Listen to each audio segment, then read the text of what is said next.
ملنګیانو دپاره اصلي مهم صبر دا دی چې د یو ګناه څخه ځان راګیر که. ولې؟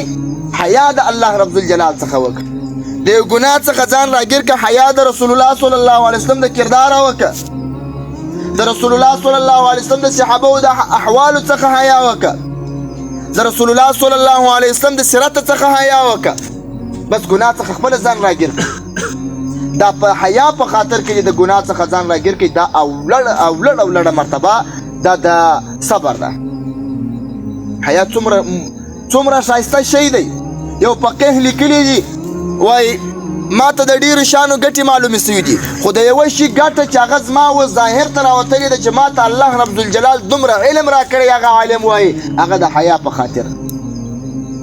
ما وایي خپل په زندګي باندې د خپل استاذ د مخه په لوړ اواز خبره نه ده کړې. ولې؟ حیا ان ما ته حیا درېدل چې دا استاذ خو دا د رسول الله صلی الله علیه وسلم پر چوکۍ ناست دی، دا د رسول الله صلی الله علیه وسلم وارث دی، زه څنګه د په مخ کې په لوړ اواز خبرې وکړم؟ الله رب الجلال آیاتونه نازلوي. یا ایها الذین آمنوا لا ترفعوا اصواتکم فوق صوت النبی. ای هغه کسانانو چې ایمان مو راوړی دی، اوازونه د رسول الله صلی الله علیه وسلم تر اوازو مه پورته کوئ.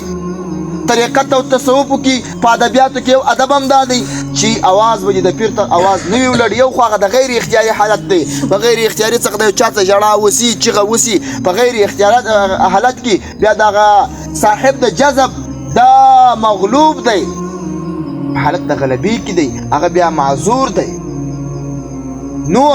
نور به ته د استاد سره حیا کوي. هغه عالم وایي دا دومره علم چې الله پاک راکوي، دا دومره تصنیفونه چې مې وکړه او دا دومره خدمتونه چې مې وکړه، الله رب الجلال راکول یوازینی سبب یې حیا وه چې ما د خپل استاد سره حیا کول، د خپلو ملګرو سره مې حیا کول، د خپل د طریقت او د تصوف د اولیاو سره مې حیا کول.